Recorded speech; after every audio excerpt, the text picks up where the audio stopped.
Salut, salut! Alors, je vous dis bonjour et bienvenue dans un nouveau vlog. Il me semble que ça fait une éternité que je vous ai pas parlé. Pour vous, ça fait pas une éternité, mais moi quand même. Je commence ce vlog-là, mais je sais pas s'il va avoir une suite, si je vais le publier. Je le sais pas. Comme j'ai dit dans le dernier vlog, je passe des examens médicaux.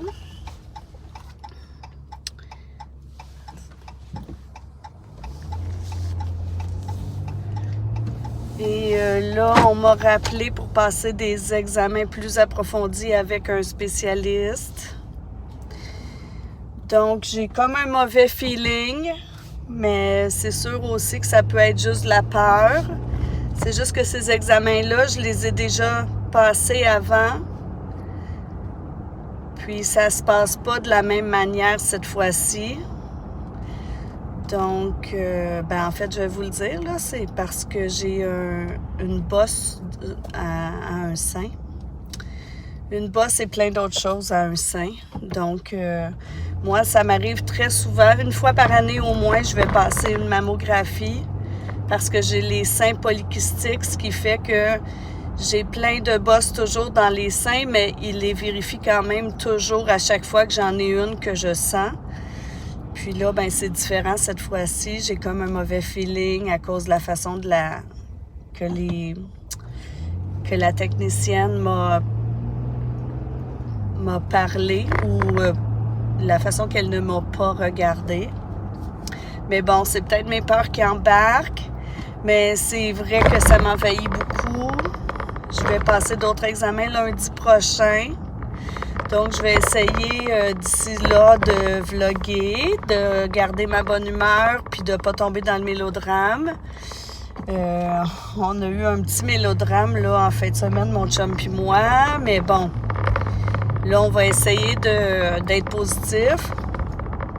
Puis, j'ai quand même des petites choses le fun qui s'en viennent, là. Il reste seulement 7 jours d'école avec les enfants.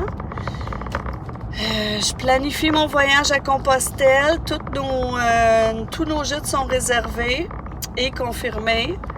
Les billets de train sont achetés, mais on dirait que je fais tout ça avec moins d'enthousiasme parce que j'ai tellement un mauvais pressentiment que j'ai l'impression que j'irai pas. Mais bon, on a fait ça avec moi puis mon ami qui vient avec moi à Compostelle. On a fait ça en fin de semaine au chalet. Là, cette semaine, quand je suis à la maison, je suis beaucoup dans le peignage de roches pour mes élèves. Je vous avais expliqué, j'en fais une par élève. Et puis là, je suis rendue à 8, je crois. Ce soir, je vais continuer. Puis c'est ça, il y a quand même des petites choses le fun qui s'en viennent. Donc, je vais essayer de vous vlogger, puis on va voir où est-ce que ça va nous mener. Il fait super beau aujourd'hui. Une de mes amies vient faire un tour là, à mon école pendant que mes élèves sont en éducation physique avec le professeur d'éducation physique. J'ai 1 heure de libre ce matin. Donc, elle vient me visiter, elle vient me dire un petit coucou. Puis, c'est ça. On se reparle.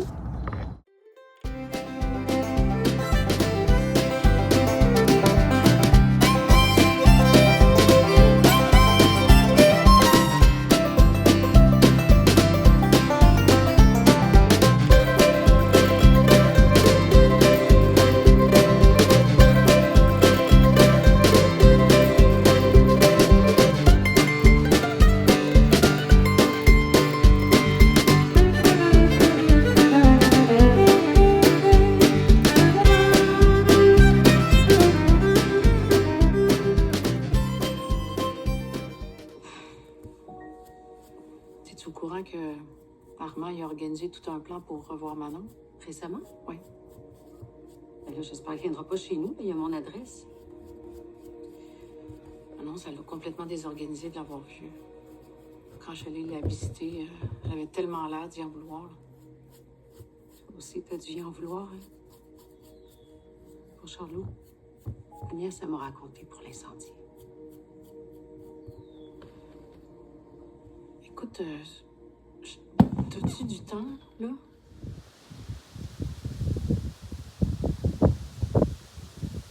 Je ferai pas de vidéo au mois de juin pour mes favoris de juin parce que normalement, je vais être partie à Compostelle si ça fonctionne. Mais je voulais vous montrer un livre que j'ai lu qui serait mon coup de cœur. Alors, c'est La fois où j'ai dansé avec une cigogne de Amélie Dubois. Amélie Dubois, c'est une auteure québécoise, pour ceux qui savent pas. Elle a écrit plusieurs livres, puis c'est toujours un peu basé sur son vécu. Celui-là, c'est le deuxième qu'elle écrit sur son voyage à Compostelle. Ben, en fait, le premier livre, c'est La fois où j'ai suivi les flèches jaunes. C'était son premier roman qui racontait son expérience sur le chemin de Compostelle. Puis celui-là, La fois où j'ai dansé avec une cigogne, elle est retournée à Compostelle. Puis là, ben, elle raconte ce qui s'est passé quand elle était là-bas. Elle fait toujours la portion espagnole. Elle a jamais fait la portion que moi, j'ai commencé en France. Puis là, ben, c'est ça. C'est sûr que, tu sais, j'aimerais beaucoup ça, que vous encouragiez en France Amélie Dubois, mais je ne sais pas si elle est connue, si ses livres sont beaucoup vendus. Mais une chose est sûre, c'est que c'est un peu écrit comme on parle, puis c'est écrit avec extrêmement beaucoup d'expressions québécoises, de mots québécois, de notre parler qui est moins comment je pourrais dire ça? Tu sais, c'est sûr que quand on parle dans les vidéos, qu'on sait qu'il y a des gens qui vont écouter, qui sont d'un autre pays, on fait un petit peu plus attention, on choisit mieux nos mots, mais lui, il est vraiment écrit là québécois. Donc, si ça vous tente de découvrir Amélie Dubois, vous pouvez le lire. Peut-être que ça va être plus complexe pour ceux qui viennent pas du Québec. Ben, complexe, on va s'entendre, là. C'est pas extrême, mais peut-être qu'il y a beaucoup d'expressions que vous connaîtrez pas ou de tournures de phrases que vous comprendrez pas. Il y a beaucoup de référents aussi sur le Québec, la culture québécoise. Donc, mais j'ai adoré le livre. Elle part à Compostelle suite à une rupture amoureuse, puis elle pense que c'est ça qu'elle va aller régler, c'est ça sur quoi elle va réfléchir pendant son chemin. C'est ça. Finalement, elle découvre que c'est pas ça qui lui vient, c'est pas ça qui la travaille, c'est pas ça.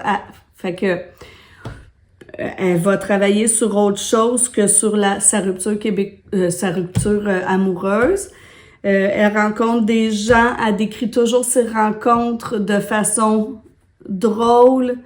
Des fois, j'ai ri. C'est aussi des rencontres elle raconte ses rencontres de façon touchante. Elle se met aussi dans une posture, comment on dit ça, là, quand on est, elle se révèle beaucoup.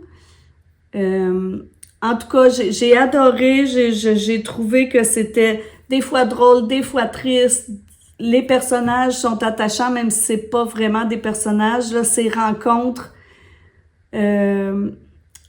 c'est ça, on a le goût d'y aller, puis on a le goût de rencontrer comme elle décrit ses rencontres. Moi, quand je suis allée la première fois à Compostelle, j'ai fait des rencontres, mais pas tant. Peut-être c'est moi qui étais un petit peu fermée aussi, parce que j'y allais aussi en vivant un deuil. Mais en tout cas, j'ai beaucoup aimé, ça me donne le goût de repartir, ça me donne le goût d'y aller, de revivre des belles expériences comme ça. Puis, je vous le conseille, vous pouvez l'essayer, les gens de la France, si ça vous tente de voir vraiment c'est quoi le parler québécois. Puis, vous me demanderez, je vous expliquerai les expressions. Mais, livre coup de cœur pour moi.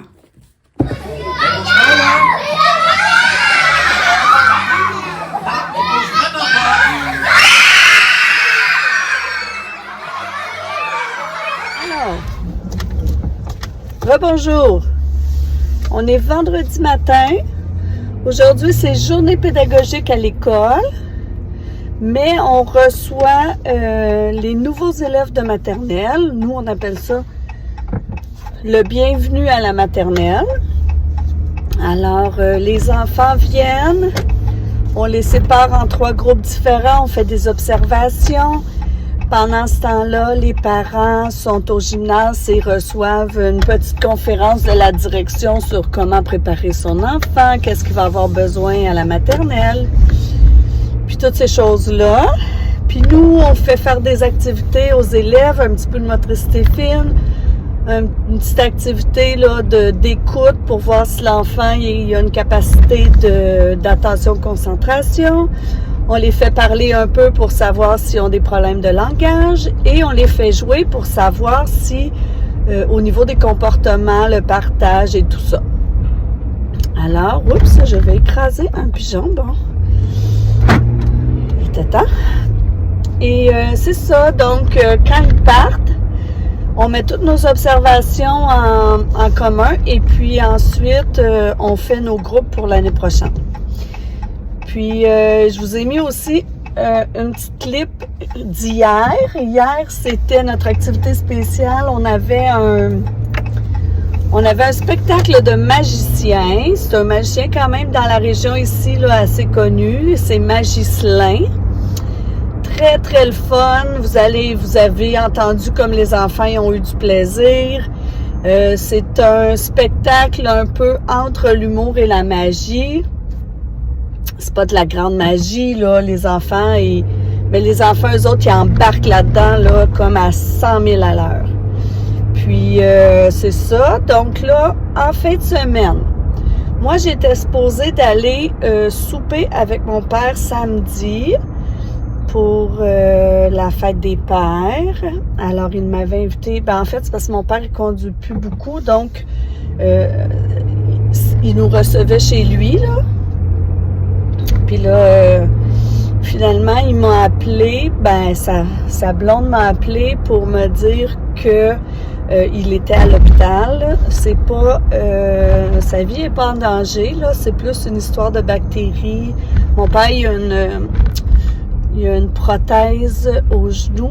Puis là, il y aurait une bactérie qui serait collée sur sa prothèse. Mais c'est pas encore certain. Fait que là, il passe plein d'examens. Donc, il sera gardé à l'hôpital là jusqu'à la fin de la semaine prochaine, je crois. Mais j'avais un rendez-vous, moi, lundi, là, pour ce qui me tracasse du côté de ma santé. J'ai rendez-vous lundi à 8h20. Donc, tout de suite après, je vais aller passer la journée avec mon père à l'hôpital. Puis dimanche, j'avais avec une de mes amies, elle a reçu un certificat cadeau pour une journée découverte au spa Eastman. Donc, on a le droit de profiter des bains.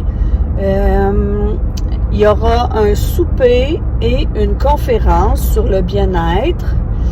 Puis, c'est ça. Donc, on y va ensemble dimanche et elle m'a proposé qu'on parte plus tôt puis qu'on fasse comme la route des brocantes, là, des antiquaires, des brocantes, de toutes ces choses-là, des Saint-Vincent, dans ce coin-là, parce qu'on n'habite pas du tout sur la rive sud, nous. Puis, c'est ça. Puis, en plus, elle déménage en juillet dans un nouveau condo. Donc, elle veut aller chercher là, des petites trouvailles là, mignonnes pour son déménagement. Donc, c'est ça qui risque de s'en venir pour moi. Alors, quoi d'autre? Pas grand-chose. Hier soir, j'ai écouté avec mon chum Empathie 2 épisodes. C'est trop bon. On est lent là, pour écouter nos... mais c'est trop bon, Empathie. J'espère qu'il va y avoir une deuxième saison. C'est tellement touchant. Les personnages sont attachants, même les plus désagréables. On voit leur côté attachant. Donc, j'espère vraiment, là, je lance dans l'univers, je veux une autre saison.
Je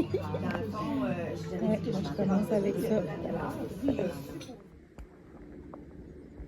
J'ai passé une très belle fin de semaine. Vendredi, on est allé au chalet, mon chum puis moi.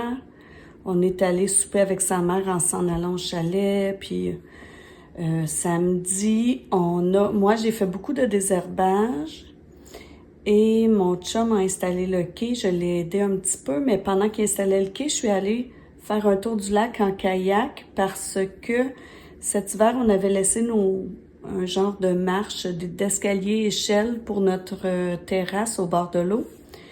Puis, j'imagine qu'avec les glaces qui ont bougé, ça a brisé l'échelle qui est tombée à l'eau, mais c'est en bois. C'est comme un escalier en bois. Donc, je suis allée me promener sur le lac pour voir si jamais je le retrouverais pas, mais j'ai fait comme la moitié du lac un côté. Après ça, je suis venue aider mon chum. Puis quand on a eu fini d'installer le quai, on est parti de l'autre côté. On a été super chanceux parce qu'on a retrouvé les escaliers, mais on va les poser, les installer à la prochaine fois qu'on va aller au chalet. Puis moi, je suis revenue dimanche matin. Ben en fait, mon chum il est venu m'amener chez une de mes amies qui avait reçu un certificat cadeau pour le spa Eastman. Fait qu'à 8h30, j'étais chez mon ami. On est parti, parce que c'est quand même presque à 1h45 de chez nous. Ensuite, on est allé faire la visite du dernier moulin pour tisser la laine au Québec. Puis, on a fait, c'était vraiment le fun, là, on a fait le dîner, on a fait le thé à l'anglaise avec les petites sandwichs au cocon, puis les scones, puis c'était vraiment le fun. Puis, le cadre était vraiment enchanteur, très, très beau. Après ça, on est parti au spa, parce qu'on devait arriver vers 3h. Donc, on a fait des bains, on a eu un souper 5 services, on est retourné dans les bains, puis en soirée, on est revenu. Fait qu'une très, très belle, en soirée, je suis arrivée chez nous à 12h15. Mais comme ce matin, j'avais congé parce que j'ai mon examen médical qui me stresse énormément, on pouvait rentrer tard. Donc là, il est 8h moins quart. Je pars dans 5 minutes et je m'en vais passer mon examen. Et puis après, je m'en vais directement rejoindre mon père à l'hôpital parce que lui, il est hospitalisé aussi pour une petite, quelque chose qui pourrait être dangereux, mais que pour le moment, tout est beau, tout est sous contrôle à l'hôpital, donc je vais passer la journée avec lui. Fait que souhaitez-moi bonne chance. Salut! Je crois que je vais prendre quelques minutes, le temps que je suis coincée dans le trafic pour vous expliquer un peu la situation. Peut-être que vous allez pouvoir m'aider à prendre une décision. Alors, mes examens médicaux que je prends présentement, ça concerne une bosse que j'ai dans le sein. La semaine passée, j'ai passé une mammographie. J'ai aussi passé une échographie 3D. Puis là, 2 jours plus tard, on m'a appelé pour me donner rendez-vous parce que le médecin voulait lui-même me passer une nouvelle échographie. Donc, je suis allée hier passer une échographie. Et là, ce qui me tracasse beaucoup, c'est que le médecin m'a dit hier qu'elle voulait que je repasse un autre examen demain. L'examen s'appelle une angiomammographie. Ils vont colorer à l'iode la masse que j'ai dans le sein pour mieux voir où elle est située. Et ensuite, elle veut me passer une biopsie. Bon. Alors, outre que tout ça est inquiétant, là, ce qui m'envahit beaucoup, c'est que là, elle m'a dit que possiblement je pourrais avoir une biopsie le 26 juin. Moi, je pars en voyage le 27 juin. Donc, je lui ai expliqué ça. Je lui ai demandé, est-ce que c'est une urgence? Est-ce que je devrais annuler mon voyage? Puis là, bien sûr, elle m'a dit que, tu sais, elle peut pas vraiment me dire ça, mais elle me dit, tu sais, elle dit, c'est sûr que t'as une masse près du dessous du bras et que t'as le ganglion enflé.